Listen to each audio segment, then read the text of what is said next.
Hi everyone, I'm Angus. I'm a autistic ADHDer and welcome to my channel. By the way, if you would like more videos on neurodiversity, I would really love it if you subscribed so I know there's a community out there that wants more videos like this. So in this video, I'll be giving you 10 things that you can do while you're waiting for an autism or an ADHD diagnosis.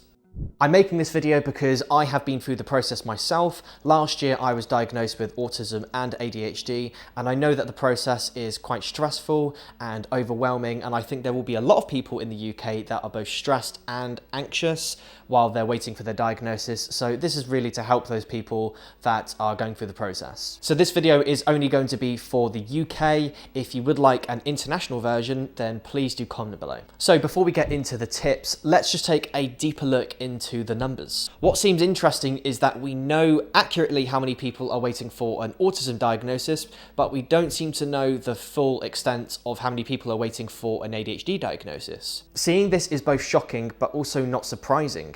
On LinkedIn, Leeds and York Partnership NHS Foundation Trust recently said that they would close new non-urgent referrals in October in response to the unsustainable levels of demand. Of course, anything that I mention in this video, I'm going to put in the description below. That includes all the sources and all the links that I talk about, so feel free to have a look and check that out. So now that we've talked about the numbers, let's get into the tips. And the first thing that I recommend is doing some research. This is something that you've probably already done, but in case you haven't, there are some great resources out there, including the National Autistic Society and ADHD UK. In addition to that, there are also a ton of books out there that I really recommend reading. I recently finished Unmasked by Ellie Middleton. This was a really great book about a girl in her 20s that goes through an autism and an ADHD diagnosis. I also recommend reading Taking Off the Mask by Belcher. This book was actually recommended to me by the company that did my autism diagnosis. This is a really good book about masking. For those that don't know what masking is, the National Autistic Society describes it as a strategy used by some autistic people, consciously or unconsciously, to appear non-autistic. One example of masking that I do is that when I'm having a conversation with someone, I actually really struggle with eye contact. I find it really confusing, but most of the time I give eye contact, and I think that's just because it's expected, and in the past people have been upset with me and bullied me because I haven't given them eye contact. So essentially whenever I give eye contact, that is me masking. If you know any books that you have read and you think would be really helpful, please do comment below because I'm sure someone will find it helpful. So it's not just books out there that are really helpful, there's some really great TV shows.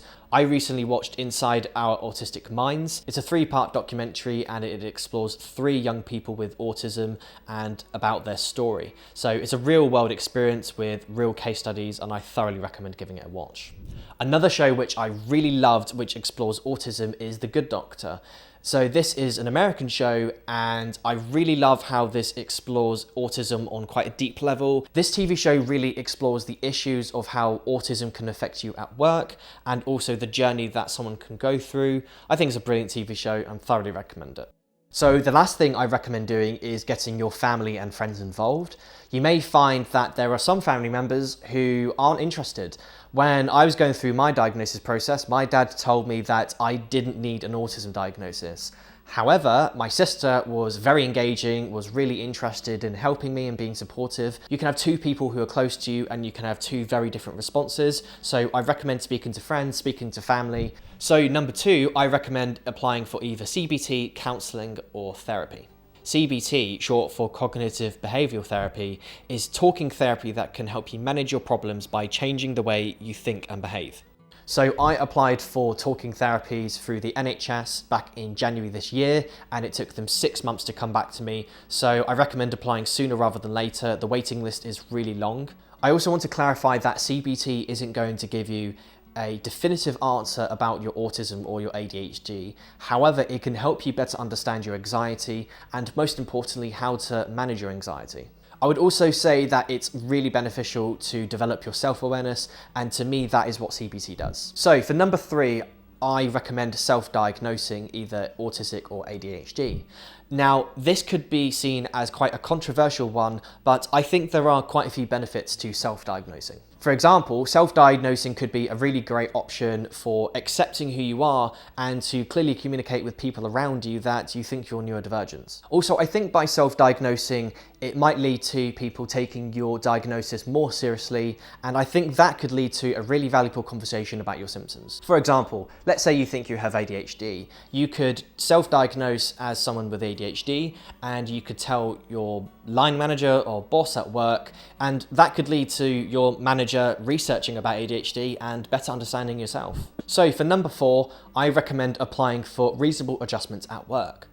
So in the UK, you do not need a diagnosis to apply for reasonable adjustments. I appreciate some of you watching may work in really small businesses, you may even be self-employed, so you might not have that many systems in place for disability support. However, there are reasonable adjustments that are free and are easy for your workplace to introduce to make working easier for you. Just some really simple reasonable adjustments that your workplace can do now. Some examples could be you having a flexible starting time, giving more time to write reports, or time to process information.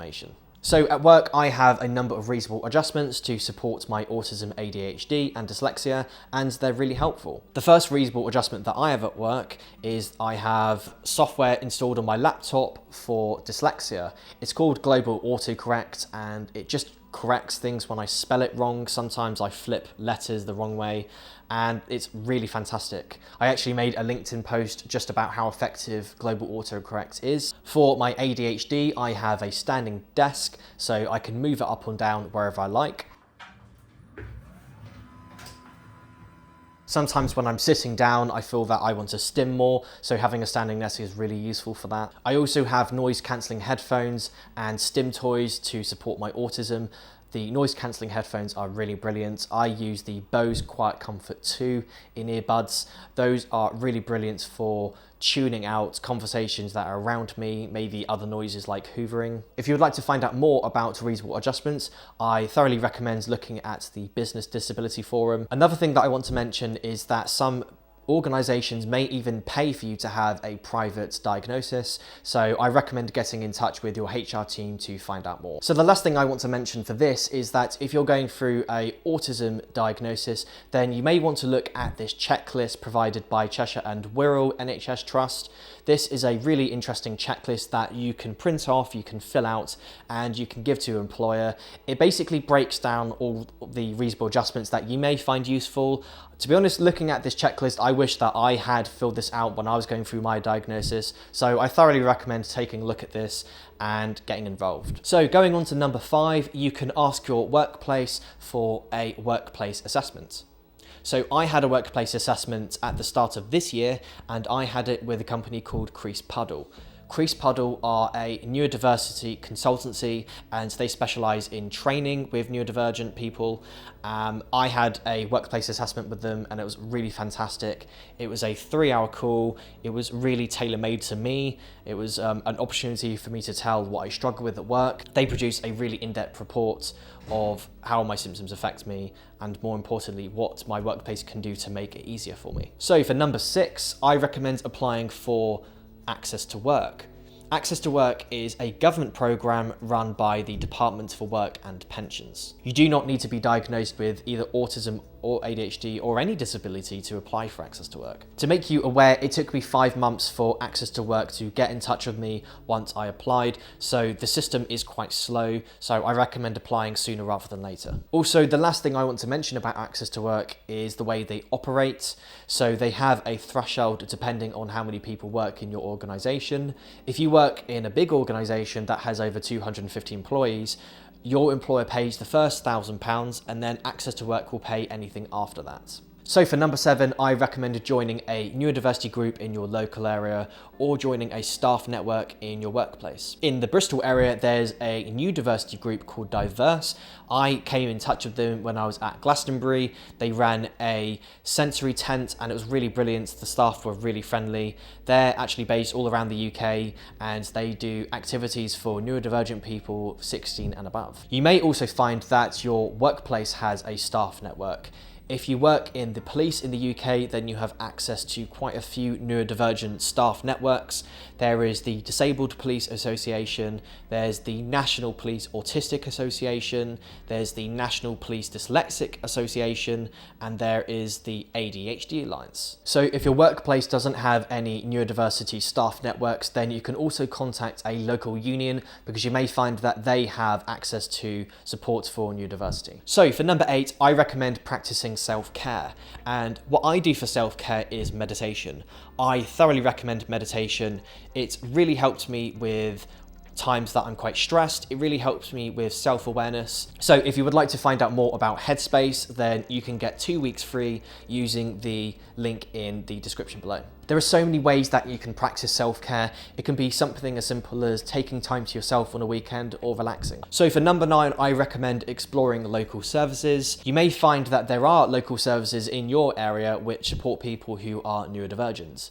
There is a support group based here in Bristol where I am, and it's called BASS, which stands for Bristol Autistic Support Service. If you haven't already, I also recommend asking your GP if there are any local services that can help you with autism or ADHD. The last thing I want to mention with local services is if you are waiting for a diagnosis and you've gone through the local services through the NHS, it might be worth looking at a program called Right to Choose. Right to Choose is a relatively new program, and it can actually make your diagnosis process much quicker. It essentially means that you can choose who does your diagnosis. I chose a private company to go through mine, and that was through the NHS. I was really lucky. I was able to get my autism and ADHD diagnosis done within about 7 weeks. That's much quicker than the 5 years that my GP told me I would have to wait if I went through NHS local services. And finally, for number 10, I recommend being patient. Now, I know that that might be frustrating for a lot of people that have waited a long time, but having gone through the process myself, I found that I was getting really anxious about getting an answer. I felt that if I didn't have an answer, it was overwhelming me. Even if you do go through the diagnosis process and you don't get a diagnosis, your symptoms are still your symptoms, and no one can take that away from you. The things you struggle with, that's what you struggle with, and all those things like reasonable adjustments, a workplace assessment, that can all still be done regardless of if you have a diagnosis. So there are 10 things that you can do for waiting for a autism or ADHD diagnosis. I hope you found it helpful. This took me a really long time to write. I've had several people review this script, so thank you so much to those people for helping me. If you did find this video helpful, I would really appreciate it if you commented below, because I've made tutorial videos before, and I found that I really like reading comments from people that find these videos helpful. So I'd really appreciate it if you did. And if you haven't already, I'd really appreciate it if you subscribed, so I can keep making these videos, and I know that there's a community out there that want these videos. So thank you so much for watching, and I'll see you in the next video.